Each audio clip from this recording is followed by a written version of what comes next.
Hey everybody, this is vlog number 9. Today I'll be talking about nonlinearity and some of the concepts within it. So today, really one of the first movies that popped into my head that happens to be nonlinear is the movie Birdbox, one of the most popular movies on Netflix in 2018, I think it was. Anyway, this movie is a perfect example of what a nonlinear structure how it works basically. So a few concepts to go over really about nonlinearity is starting with the definition of linearity. But a linear story might be shot on film, edited digitally, distributed through theaters, and then produced into DVDs.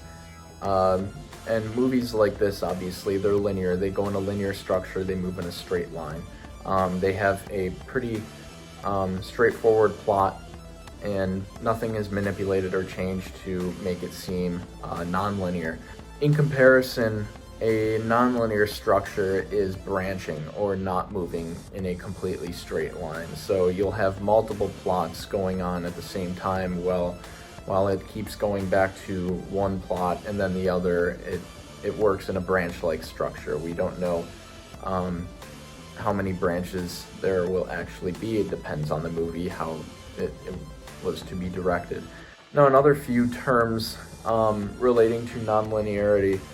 Interactivity. The first thing that popped into my head when I heard this word was the Black Mirror movie, Bandersnatch. That works in a, I'd say, nonlinear, interactive kind of movie.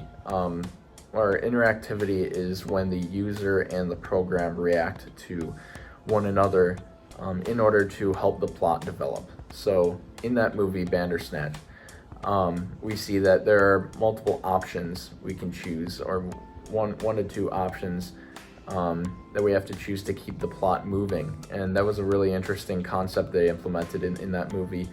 It was a really interesting movie as well.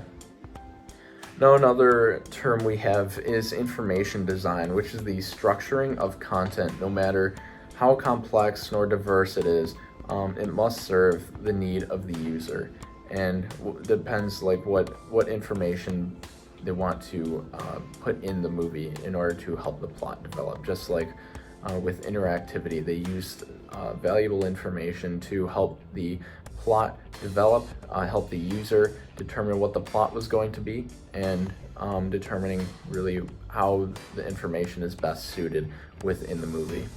And so finally, we have navigation design, which is the process of determining all possible ways the user can move through your piece, which is very similar to information design as well as interactivity, because it is literally the thing that that produces the user user reliability, that user application into the movie to provide the interactivity of the user and the movie.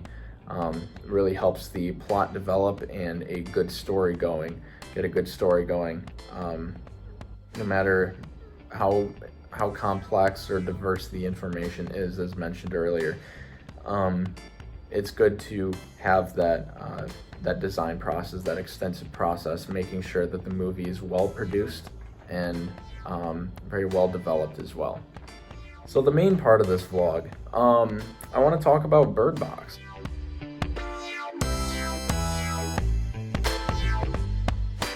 I mean, it was a pretty interesting movie when it came out.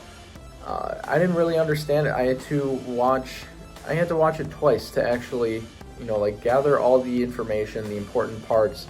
I understood the plot. I understood what they were trying to accomplish. It's just the nonlinear structure. It usually confuses a lot of people. It confused me for one.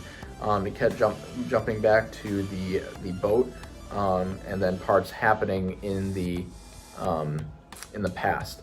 So with the boat scene, the lady and the two kids, they were in the boat together, blindfolded, and that was obviously not the main plot.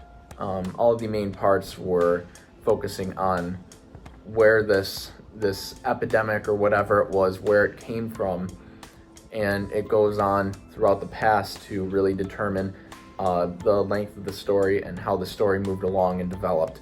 But when you keep flipping back to the scene, the many scenes, I should say, with the boat, we have a flip-flop in the timeline. But it's not, you can see it's not a linear structure, and that's what made the movie pretty good, actually. Like, I understood it in the end. I understood why it kept going back and forth, but it was to provide a context and provide a very good plot development in that movie. We see where all the information came from as it kept flipping back to the present day. So that's going to be it for this vlog.